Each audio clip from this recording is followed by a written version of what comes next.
네, 안녕하십니까. 다산에듀 강사 권동성입니다. 이번 시간에는 7장 이상전환 및 보호 개전 방식에 배워볼 텐데요. 이제까지 13장 중 7장에 왔습니다. 벌써 절반이죠. 앞으로 좀 더 남았지만 조금 더 힘내시고 저와 7장 한번 들어가 보시죠. 일단 7장 이상전압을 알아볼 텐데 이상전압의 종류에 대해서 먼저 알아보도록 하겠습니다. 자, 종류에는 첫 번째 내부적인 요인이 있고요. 내부적 요인이 있고 두 번째로 외부적 요인이 있습니다. 외부적인 이상 전압이 있다는 것이죠. 자, 그러면 내부적인 것은 어떤 것이 있냐면 우리가 흔히 말하는 내뢰가 있고요. 내뢰. 내가 안쪽이죠. 안쪽. 그 다음에 두 번째는 개폐 서지가 있습니다. 개폐 서지.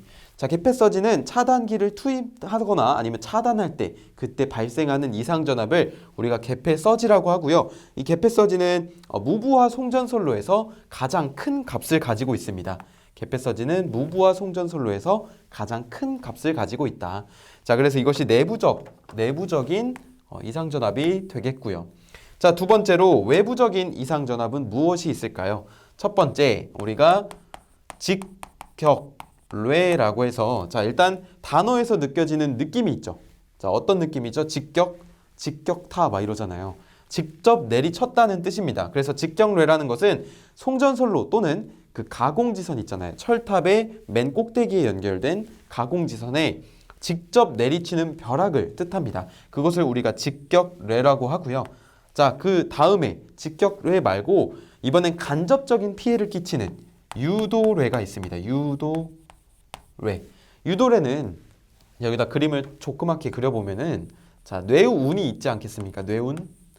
자, 뇌운이 있으면 이렇게 제가 구름을 조금 귀엽게 그려보겠습니다. 뇌운이 있으면 밑에 땅이 있겠죠. 자, 그러면 이 뇌운과 뇌운 간에 어떠한 유도장애, 그러니까 뇌에 영향을 끼치는 것이 있겠고 그 다음에 이 뇌운과 대지 간에 뇌에 영향을 끼치는 것이 있겠습니다. 그래서 이 유도뢰는 이러한 작용들에 의해서 송전솔로에 간접적으로 영향을 끼치는 것, 그것이 바로 유도뢰가 되겠습니다. 이게 외부적 이상전압과 내부적 이상전압 이렇게 종류별로 나눠볼 수 있고요. 자, 그 다음에 하나 더 적어드리면 일단은 직격뢰는 빈도수가 낮습니다. 그쵸? 왜냐하면 직접 내리치는 경우가 흔치는 않거든요. 그래서 빈도수가 낮고요. 이 최대치가 너무 높아서 절연 내력이 파괴될 우려가 있습니다. 횟수는 적지만 그 충격은 크다. 그 다음에 유도뢰는 빈도수가 높습니다. 빈도가 높다. 자, 여기도 그냥 빈도가 낮다라고 하고요. 자, 여기도 빈도가 높다라고 하겠습니다. 유도뢰는 빈번하게 발생은 하지만 이 110V, 110kV를 초과하는 선로에서는 그 피해를, 뇌에 의한 피해가 좀 적다. 고려하지 않아도 된다라고 할 정도로 빈도는 높지만 피해는 약하다라고 할 수 있는 것입니다. 자, 이렇게 종류에 대해서 알아봤고요. 두 번째, 충격파에 대해서 알아보겠습니다. 자, 그러면 그러한 것이 어떻게 나타나는지. 자, 충격파는 우리가 서지라고도 부릅니다. 서지, 영어로 서지라고도 부르고요. 그래서 뇌서지라는 것은 뇌 충격파 이런 뜻이 됩니다. 자, 그래서 우리가 그래프를 그려볼 수 있겠는데요. 자, 이렇게 다시 그려보면 자, 이렇게 세로축 그리고 이렇게 가로축이 있겠습니다. 그럼 여기를 파형의 크기, 자, 파라고 적겠습니다. 파형의 최대치, 크기를 나타내는 거. 그 다음에 여기는 시간으로 나타내겠습니다. 시간, t라고 적고요. 단위는 마이크로 세컨즈입니다. 10의 마이너스 6제곱이죠. 마이크로 세컨즈. 자, 그러면 충격파가 딱 내리쳤을 때 어떻게 작용하냐면 자, 이러한 형태로 그려지게 됩니다. 이러한 형태. 자, 여기서 좀 더 내려올게요. 이렇게 내려오죠. 근데 충격파라는 것이 극히 짧은 시간에 최대 파고치를 찍고 평균값으로 도달하는 거, 점점 감소하는 것을 우리는 충격파라고 하는데 자, 여기 이 100% 지점 있잖아요. 자, 이 부분을 우리가 100%라고 해서 파고값이라고 합니다. 뭐라고요? 파고값. 어떻게는 파고치라고도 부르기도 합니다. 자, 그리고 여기 절반 지점 있죠. 절반 지점. 자, 이 부분은 50% 수준이 되고요. 그 다음에 30%. 자, 여기를 30%라고 했을 때 우리가 파고치에 해당하는 파고값에 해당하는 지점을 점을 찍고 그 다음에 30%에 해당하는 점을 찍겠습니다. 자, 그럼 이것을 두 개를 이을게요. 자, 이렇게 있고요. 자, 여기도 있습니다. 자, 그러면 이 이은 직선이 여기 가로축과 만나는 지점, 이 지점 있죠. 이 지점부터 여기 화고값에 도달하는 시간, 요 시간을 뭐라고 할까요? 자, 요 시간을 우리가 머리 두 자를 써서 파형의 머리의 길이다라고 해서 파두장이라고 합니다. 자, 그러면 이어서 파미장이라는 것도 있는데요. 파미장은 어디냐면 자, 여기 50% 되는 지점 있죠. 그리고 여기 처음 시작하는 부분 여기부터 자, 여기부터 이렇게 와서 이 길이가 바로 파미장이 됩니다. 꼬리의 길이다라고 해서 파미장이 되는 것입니다. 자, 이럴 때 파형은 이렇게 그려진다는 것을 우리는 알았습니다. 그러면 서지가 두 종류가 있죠. 하나는 뇌서지, 두 번째는 개폐서지가 있는데 각각의 파두장, 파미장 길이가 어떻게 되는지 한번 알아볼게요. 자, 이쪽에다 적겠습니다. 자, 먼저 낙뇌, 뇌서지죠. 뇌서지. 뇌서지 같은 경우는 어떻게 되냐면 결과값을 적어 드릴게요. 자, 1.2에 곱하기 50 마이크로 세컨즈의 충격파가 전해지게 됩니다. 그럴 때 이 곱하기 앞에 있는 것이 바로 파 두 장에 해당이 되고요. 50이 바로 파 미장에 해당이 되는 것입니다. 자, 이게 뇌서지의 충격파형이고요. 자, 그 다음에 개폐서지 두 번째. 개폐서지는 자, 또 결과값 적어드리면 250에 2500 마이크로 세컨즈가 됩니다. 마찬가지로 여기는 파 두 장, 파 미장. 그래서 딱 보시면은 이 개폐서지가 좀 더 곱셈이 많은 것을 알 수 있죠. 자, 그래서 낙뇌는 시간이 뇌서지를 말합니다. 뇌서지는 시간이 더 짧습니다. 그렇죠? 왜냐면은 내리쳤을 때 파형이 올라가는 시간이 짧다는 거죠. 여기서부터 여기까지가 1.2 마이크로 세컨즈밖에 안 걸린다는 겁니다. 파고치까지 도달하는데 어마어마하게 짧은 거죠. 그래서 뇌서지는 시간은 짧지만 그 에너지는 엄청 크다. 그다음에 반대로 개폐서지도 비교했을 때는 작지만 뭐 짧은 시간입니다. 마이크로 세컨즈이기 때문에 그래서 뇌서지는 그렇다, 개폐서지는 그렇다라고 아시면 되고 우리가 충격파를 했으니까 결국 서지가 이상전압이잖아요. 그럼 이상전압이 어떻게 진행되는지 한번 알아보도록 하겠습니다. 자, 세 번째 이상전압의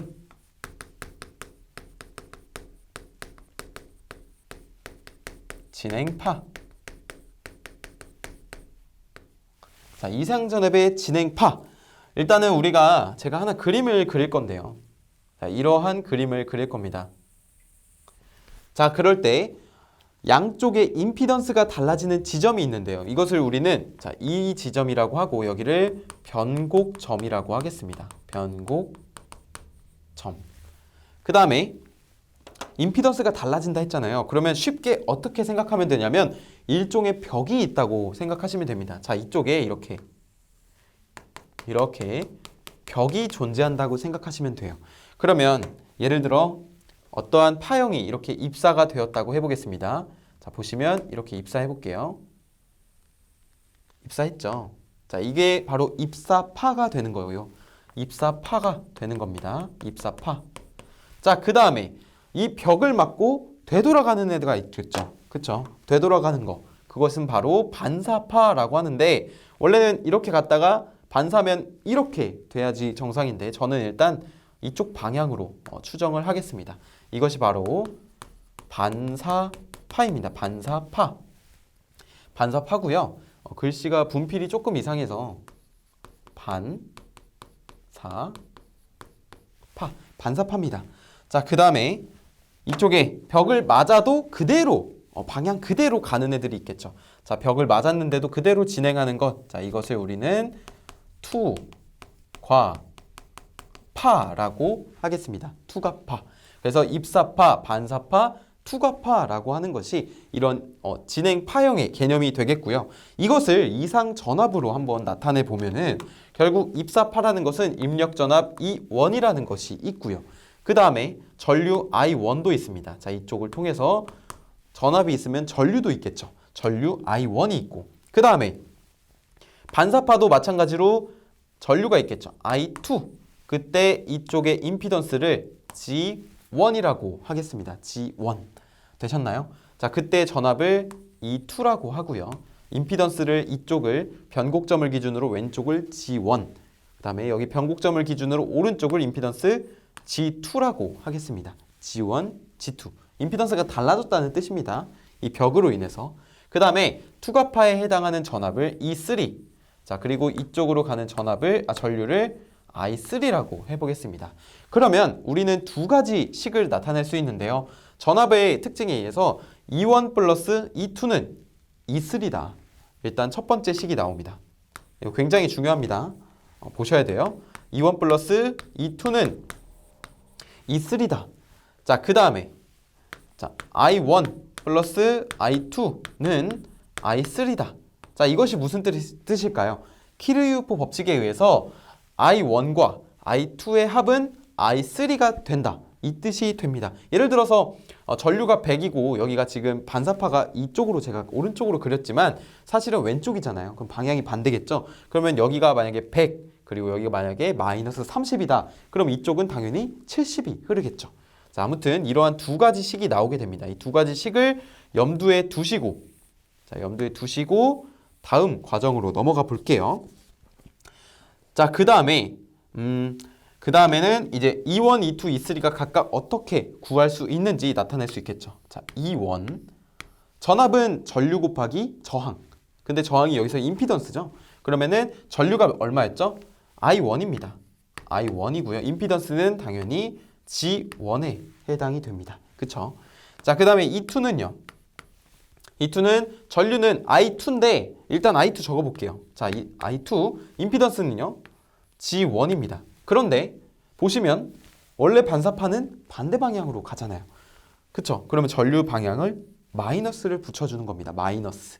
자, 그 다음에 E3. E3는 임피던스가 G2고 전류가 I3이기 때문에 I3의 G2다 라고 할 수 있는 것입니다. 자, 이것도 염두에 두고 또 다음 과정으로 넘어가 볼게요. 네, 우리는 첫 번째로 반사계수를 구할 겁니다. 반사계수. 그런데 반사계수를 구할 때 저는 이 식 중에 어떤 것을 선택할 거냐면 이 밑에 전류의 합을 선택할 것입니다. 그래서 I1 플러스 I2는 I3라는 것을 이용을 할 거고요. 결국 I1이라고 하는 것은 G1분의 E1이고 그 다음에 I2라고 하는 것은 여기 앞에 부호가 마이너스라 제가 마이너스 바로 했습니다. 자, I2라는 것은 G1분의 E2죠. 자, G1분의 E2. 그 다음에 I3라고 하는 것은 G2분의 E3. 자, 됐죠? 자, E3입니다, 이거. 자, 그러면은 G1과 G2를 간단하게 하기 위해서 양변에 G1, G2를 곱해주겠습니다. 자, 그러면 여기는 당연히 E1에 G2만 남게 되고요. 자, 이쪽도 E2에 G2만 남게 되고 여기는 E3에 G1만 남게 됩니다. 맞습니까? 그런데 우리는 E3를 E1 플러스 E2라고 했습니다. 그쵸? 자, 그러면 이제 E3를 지우고 다시 E1 플러스 E2로 대입을 해보면 자, 이렇게 정리가 되는 것을 알 수 있습니다. 그러면 제가 E1과 E2로 묶어볼게요. 그러면 이걸 일단 E1으로 묶어보면은 여기 앞에 G2 있죠. 그 다음에 여기도 G1이 있습니다. 그럼 그것을 가져와서 결국 G2 마이너스 G1 괄호 E1으로 구할 수 있고요. 자, 그 다음에 이거 등호 넣고 여기 E2로 묶어보겠습니다. 그럼 E2에 G1 있고요. 이거 가져오면 G2가 있죠. 그쵸? 그러면은 G1 플러스 G2는 G2 곱하기 E2로 정리가 될 수 있습니다. 맞습니까? 자, 그러면 반사계수라는 것은 결국 E2, 반사가 E2였잖아요. 전압이, 반사 전압이, 이상 전압이. 그럼 E2에 대해서 정리를 해보면 E2라는 것은 자, 분모 G1 플러스 G2분의 G2 마이너스 G1의 곱하기 이 원을 한 것과 같다. 그러면 반사계수는 뭐다? 바로 이 이상전압, 입력전압 앞에 있는 이 부분, 이것이 우리가 알고 싶은 반사계수구나 라고 알 수 있습니다. 자, 그 다음에 반사계수를 알았으면 투과계수도 알아야겠죠. 그쵸? 두 번째, 투과계수. 투과계수는 저는 이 식을 한번 이용을 해보겠습니다. 일단은 E1 플러스 E2는 E3라고 구할 수 있고요. 그 다음에 이것을 이용하는 것이 아닌 이것을 이용해 볼게요. 바로 그러면은 지금 E2가 이렇게 정리가 되었습니다. 맞습니까? 그러면 E1 플러스, 자, 이거 그대로 가져오겠습니다. G1에 플러스 G2에, 여기는 G2 마이너스 G1에, 그리고 E1은 E3가 됩니다. 맞습니까? 그런데 E3라고 하는 것은 결국 2과 이상전압을 말하잖아요. 그럼 이걸 결국 E3라고 하는 것은, 자, 이것을 정리해 주는 거예요. 지금 E1이 있고요. 그 다음에 앞에 여기는 1이고 여기는 이러한 계수가 있습니다. 그러면 맞춰줘야겠죠. 그러면 분모가 지금 다르니까 통분을 해주게 되면 결국 G1 플러스 G2 분의, 자, 이쪽에는 G1, G2가 있었고요. G1 플러스 G2가, 자, 이쪽에는 G2 마이너스 G1이 있었습니다. 맞습니까? 그럼 이것을 계산하게 되면은, 자, 아래에다 적어보면, 자, 보시면 G1과 마이너스 G1이 있기 때문에 이것이 지워집니다. 이렇게. 그럼 남은 건 G2만 남죠. G2 두 개만 남잖아요. 그래서 결국 그러면은 여기 앞에 E1 빠졌습니다. 자, 보시면 G1 플러스 G2 그리고 이 G2에 E1이구나. 자, 그래서 2가 계수는 바로 이 앞에 있는 입력 이상전압 앞에 있는 요것이 우리가 알고 싶은 2가 계수다라고 할 수 있는 것이죠. 자, 이거 그대로, 이거 반사계수입니다. 제가 다시 적어드릴게요. 여기는 2가 계수. 자, 이 형태 그대로 머릿속에 집어넣고 지금 여기로 따라오시면 됩니다. 자, 어디로요? 바로 다시 종단 개방과 무반사 조건과 종단 접지를 할 건데, 자, 일단은 무반사 조건을 먼저 해볼까요? 3번 무반사 조건. 자, 무반사 조건이라는 것은 말 그대로 무반사입니다. 무반사가 뭐죠? 반사가 일어나지 않는다. 반사가 일어나지 않는다. 그러면 결국 아까 전에 반사계수가 0이다 라고 봐도 무방하죠. 그럼 G1 플러스 G2 분의 G2 마이너스 G1은 0이다 라고 해도 됩니다. 맞습니까? 그러면 이것이 0이 되려면 분자가 0이 되어야겠죠. 그럼 결국 G2 마이너스 G1이 0이니까 무반사 조건에서는 임피던스 G1과 G2가 같구나 라는 것을 알 수 있습니다. 자, 이것이 바로 무반사 조건에 해당이 되는 것이고요. 자, 네 번째, 종단 개방. 자, 종단 개방이라는 것은 무엇이죠? 종단이라고 한다면 끝쪽을 말하잖아요. 끝쪽. 자, 이쪽을 개방했다는 겁니다.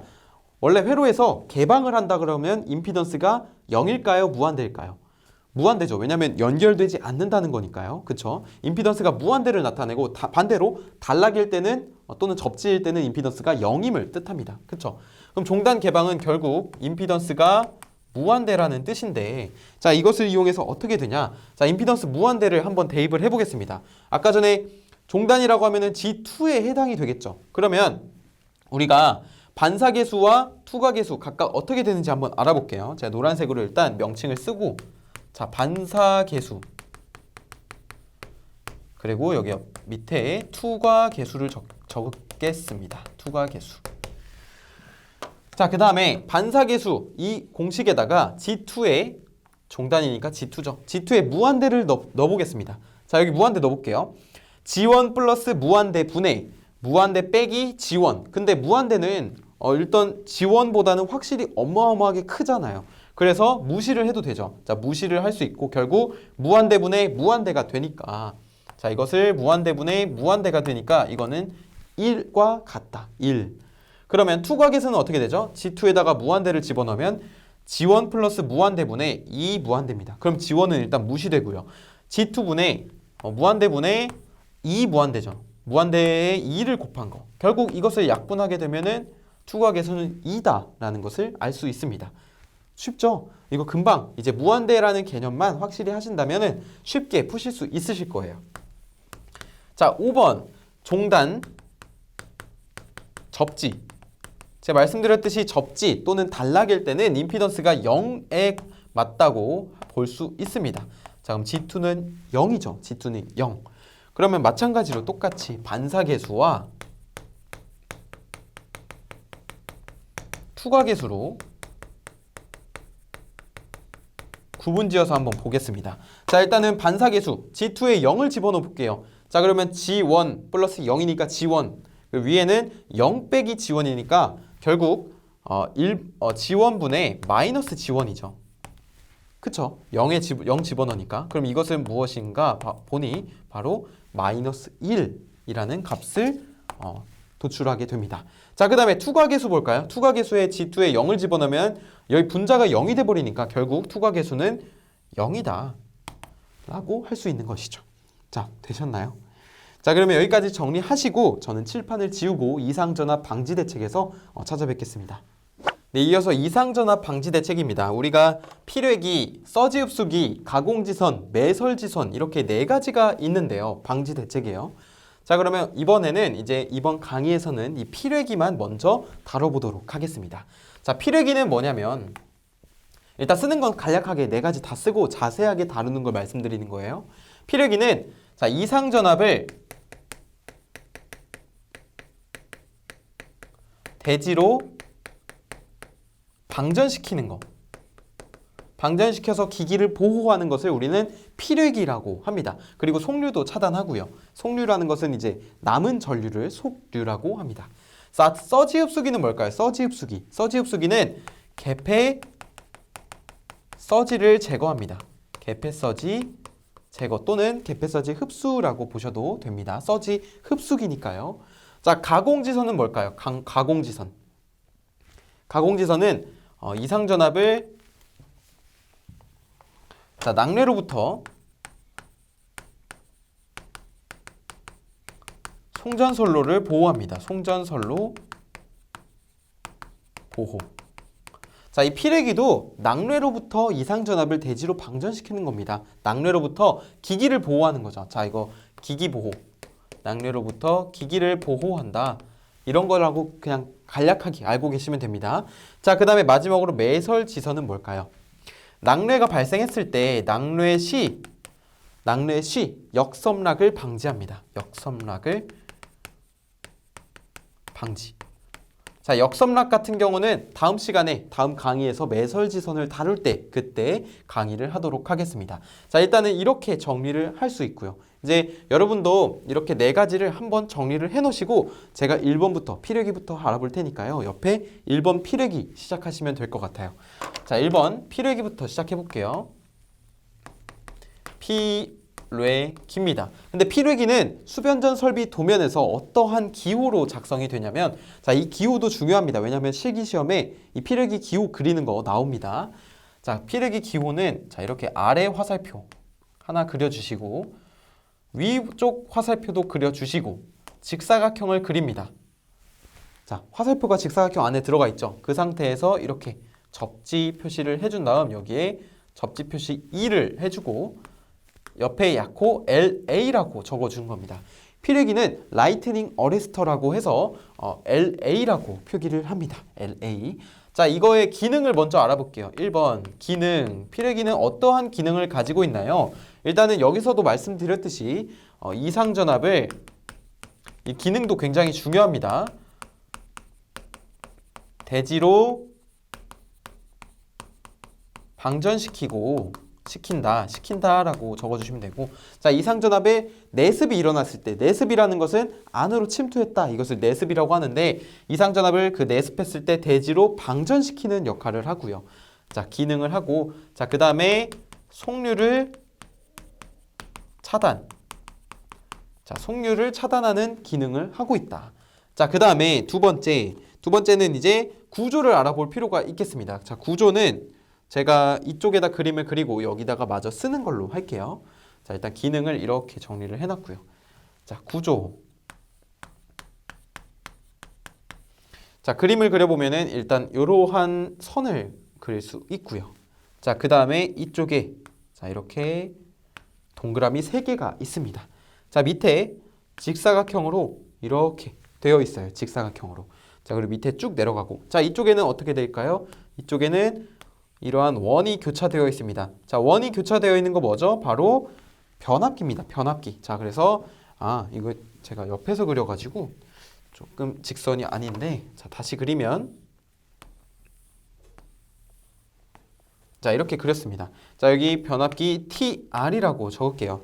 트랜스포머 변압기. 자, 그 다음에 여기 동그라미 3개 있죠. 자, 이제 이 동그라미 3개가 중요합니다. 동그라미 3개는 첫 번째는 직렬 갭이라고 하고요.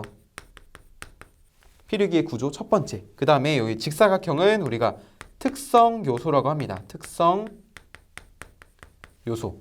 자, 여기에 추가적으로 우리가 실드링이라는 것이 있어요. 실드링 또는 쉴드링이라고도 합니다. 영어 명칭입니다. 실드링이라는 거 있는데, 자, 하나하나 먼저 알아볼게요. 하나하나. 자, 일단 첫 번째 직렬갭 알아볼까요? 직렬갭. 자, 이거 동그라미 1번 하면 헷갈리니까 제가 별표로 할게요. 자, 직렬갭.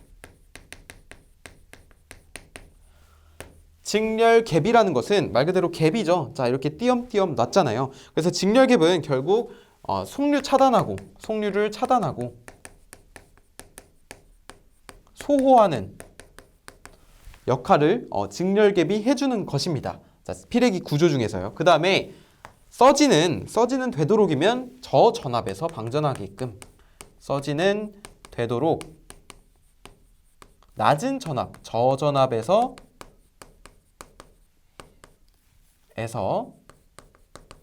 방전하게끔 이러한 직렬갭이 그러한 역할을 해주고 있습니다. 자, 두 번째는 특성 요소 볼게요. 직사각형이죠. 특성 요소. 특성 요소는 뭘까요? 바로 뇌전류가 방전하고 있을 때 피르기 자체 전위가 상승하는 것을 억제합니다. 피르기가 왜냐면은 뇌 그 자체가 어마어마하게 크기 때문에, 전류도 어마어마하게 크죠. 그래서 그러한 것에 의해 피르기가 자체 전압이, 자기의 전위가 상승을 할 수 있습니다. 그럼 피르기가 손상될 우려가 있겠죠. 그래서 뇌전류 방전 시 뇌전류를 밖으로 보낼 때 피뢰기 자체적으로 전위가 상승되는 것을 억제한다. 이러한 역할이 주 역할이 되겠습니다. 자, 됐죠? 그러면 이것을 절연 파괴 방지라고도 할 수 있는 것이죠. 자, 세 번째 참고적으로 알아야 될 게 바로 실드링입니다. 실드링은 피뢰기를 보호하는 거예요. 피뢰기를 보호하는데 어떠한 것으로부터 보호하냐? 바로 전기적 영향 그리고 자기적 영향. 자, 이것을 합쳐서 전자기적인 영향에 의해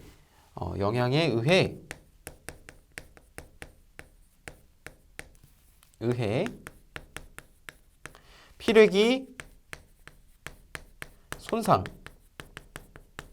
방지. 자, 이러한 이 직렬갭 특성 요소 실드링의 특징은 꼭 암기를 하시는 것을 저는 권장을 드립니다. 자, 이렇게 실드링은 전자기적 영향에 의해 피뢰기 손상이 방지되도록 하는 역할을 하는 것이죠. 자, 되셨나요? 추가적으로 말씀드리면 이 직렬갭은 저항으로 구성이 되어 있어서 평상시에는 누설 전류를 방지하거나 또는 방전 시 속류를 차단하고 소호하는 역할을 하게 되는 것입니다. 자, 그러면 이제 직렬갭 특성 요소 실드링 정리했으니까요. 이 구조도 끝났습니다. 자, 그 다음에 그러면 세 번째 피뢰기에는 전압이라는 것이 있어요. 전압. 전압이라는 것이 총 4가지가 있는데요. 첫 번째, 자, 일단 피뢰기의 전압으로 적을게요.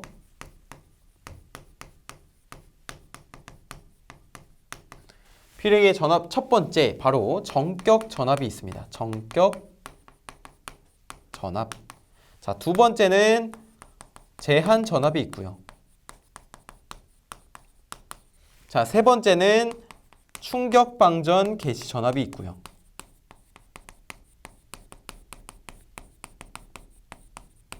자, 네 번째는 상용 주파 방전 개시전압이 있습니다. 자, 이름 길죠? 상용주파 방전 개시전압. 무려 10글자입니다. 보시면 전격전압이라고 하는 것은 우리가 피레기를 동작했을 때, 동작하면은 동작하고 나서 그 단자전압의 파고치를 우리가 전격전압이라고 합니다. 이것을 다시 적어보면은 자, 이 전격전압을 정의를 물어보는 것도 문제가 나왔었습니다. 자, 피레기가 동작한 후 조금 길더라도 저와 함께 한번 적어보시는 것이 좋습니다. 피레기 동작 후 단자전압에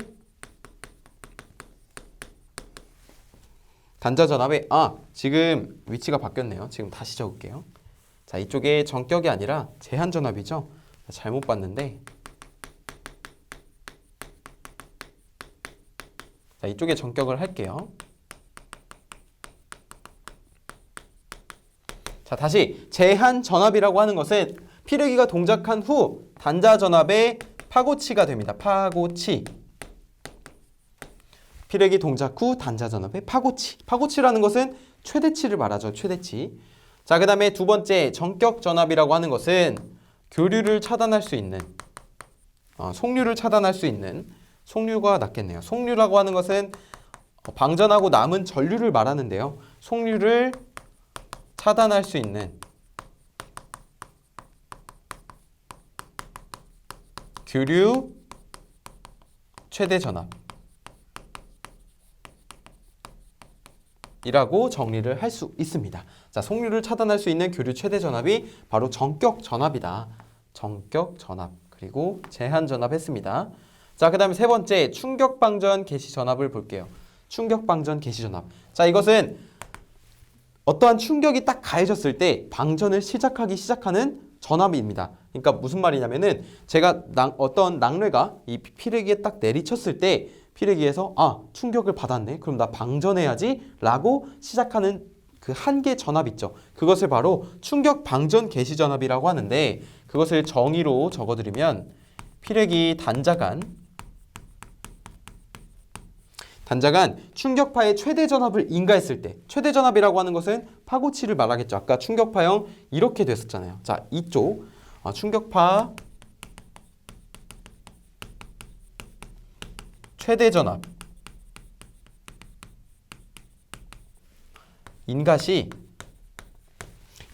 방전을 시작하는 전압.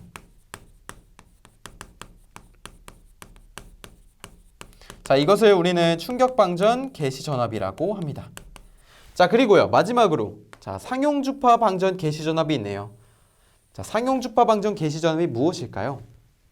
일단은 충격 방전 개시 전압은 충격을 받았을 때 방전을 시작하는 전압이었다면 이 상용주파는 평상시 있죠. 상용 주파수를 가진 상용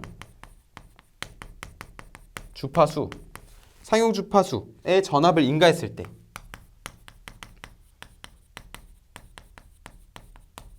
인가시 방전을 시작하는 전압.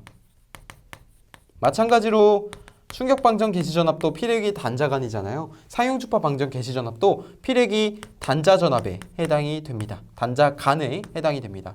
자, 방전을 시작하는 전압.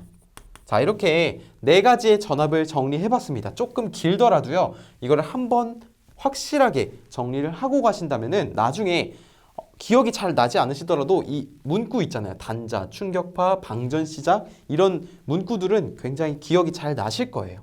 자, 일단은 피레기의 전압 여기까지 해봤습니다. 자, 그 다음에 제가 피레기의 구비 조건을 해보겠습니다. 피레기의 구비 조건. 자, 네 번째.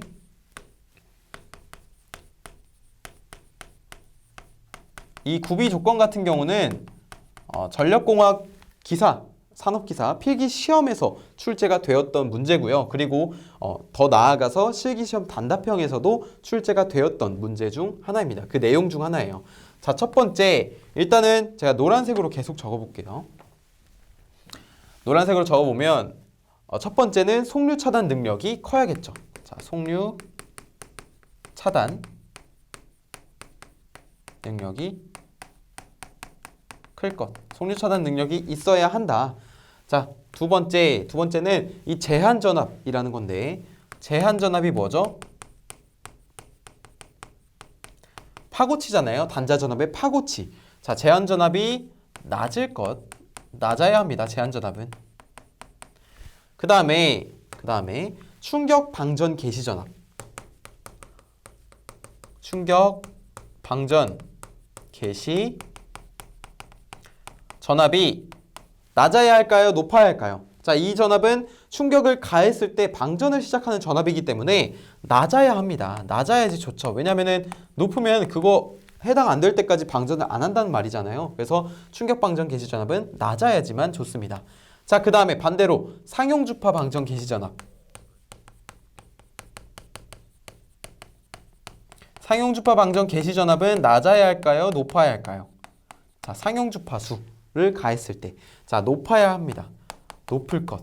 평상시에는 방전을 의미 없이 하면 안 되겠죠. 그래서 상용주파 방전 개시 전압은 높아야지만 합니다. 자, 그 다음에 방전 내량이 커야 합니다. 방전 내량이 클 것. 방전하는 내량. 마지막으로 내구성이 좋아야겠죠. 내구성 및 경제성, 가격적인 측면에서 있을 것. 있을 것이라는 말이 맞죠. 왜냐하면 경제성 자체가 좋은 말이기 때문에 내구성 및 경제성이 있다는 것은 그만큼 튼튼하고 경제성이 좋다. 가격 면에서 그런 말이 됩니다. 자, 이렇게 필기 구비 조건까지 했습니다. 이거 굉장히 중요합니다. 이거 별표 하나 치고 가겠습니다. 자, 그러면 칠판을 좀 지우고요. 저는 필기 공칭 방전 전류랑 필기 설치 장소까지 하고 마무리 지어보겠습니다. 네, 필기 공칭 방전 전류에 대해서 한번 알아보겠습니다. 자, 필기 공칭 방전 전류. 자, 필기 공칭 방전 전류는 표를 암기를 하셔야 되는데요.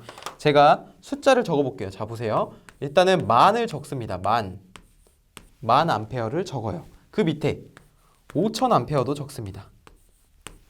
자, 그 다음에 2500암페어를 적습니다. 자, 절반씩 줄어들죠. 자, 그 다음에 이것이 어디에 사용되냐면, 자, 만암페어는 일단 만암페어 이상이고 여기는 5000암페어 이상입니다. 자, 변전소에서 사용이 되고요. 그 다음에 밑에도 변전소. 그 다음에 여기는 배전선로입니다. 자, 22.9kV 계통에서 배전선로 계통에서 공칭방전 전류는 2500A다. 그래서 이 수치를 묻는 문제가 실제로 실기 단답형에서도 출제가 됐습니다. 필기에서도 나왔고요. 그래서 이 표는 꼭 암기를 하시는 것을 권장해 드리겠습니다. 자, 일단은 제가 그러면 나머지 이거 어떻게 사용되는지 파란색으로 적어 볼게요. 일단은 두 개가 있습니다. 이 만암페어를 쓸 때는 154kV 이상 계통, 154kV급 이상의 계통에서 사용을 하고요. 그 다음에 66kV 및 그 이하, 66kV 및 그 이하의 계통에서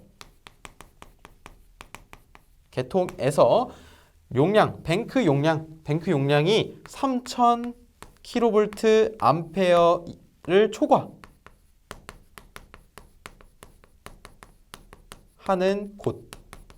곳에서는 이 공칭 방전 전류를 10,000암페어를 채택하게 되어 있습니다.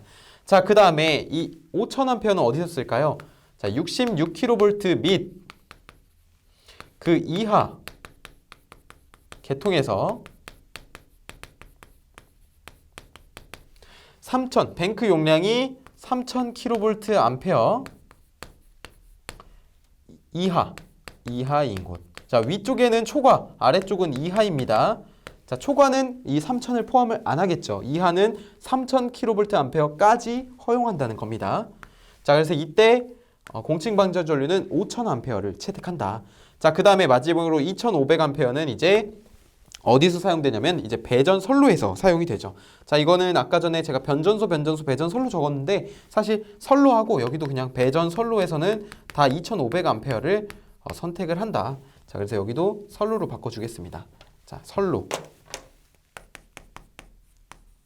자, 이렇게. 그래서 이 표를 여러분이 꼭 암기를 하셨으면 좋겠습니다. 이게 한번 외워놓으면요, 진짜 쉽게 안 잊혀져요. 만암페어에서 절반씩 내려가면 또 되고, 운이 좋으면 이것이 떠오르지 않더라도 이 1000A, 5000A, 2500A만 기억하셔도 위치만 기억하셔도 맞출 수도 있기 때문에 반드시 이 표는 좀 이미지식으로 외우시든 그렇게 해서 암기를 하시는 것을 권장해 드립니다.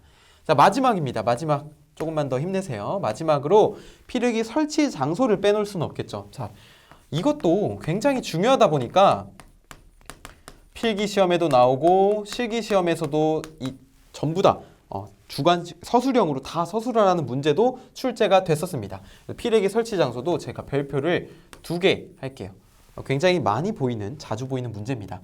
자, 첫 번째, 발전소, 변전소 및 변전소의 인입구 및 인출구. 자, 이게 말이 조금 길 수도 있는데요. 진짜 나만의 학습 방법으로 앞글자만 따서 외운다든지 그래서 분명히 외우는 게 좋을 거예요. 진짜로 나중에 안 떠오르면은 정말 식은땀 납니다. 발전소, 변전소의 인입구 및 인출구. 그 다음에는 고압 및 특고압 가공 전선로로부터 고압 및 특고압 가공 전선로로부터 전력을 공급받는 수용각의 인입구에 이 필회기를 설치하게 되어 있습니다. 자, 그 다음에 여기는 제가 맨 1번을 조금 수정해 볼게요. 자, 보시면 발전소, 변전소 또는 이에 준하는 장소,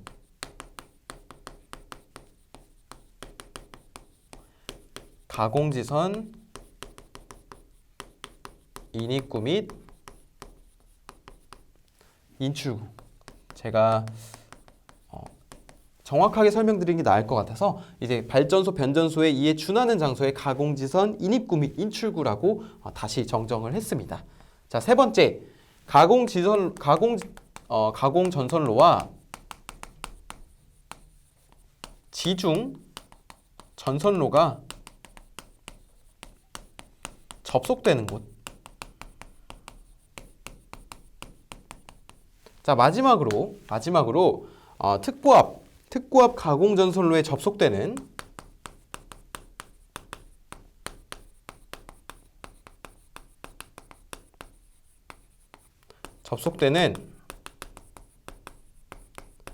배전용 변압기, 주상 변압기죠. 배전용 변압기에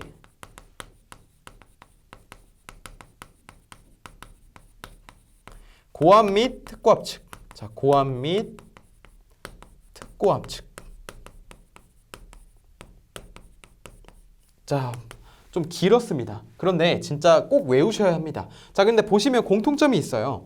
자, 공통점이 있는 게 이 필회기의 설치 장소에서 임피던스가 바뀌는 지점이 아까 변곡점이라고 했는데, 자, 결국 여기도 보시면 인입구 그리고 접속되는 곳, 그리고 뭐 접속되는 이러한 곳을 통해서 약간의 임피던스가 변하는 장소에 필회기를 설치하는 것을 알 수 있습니다.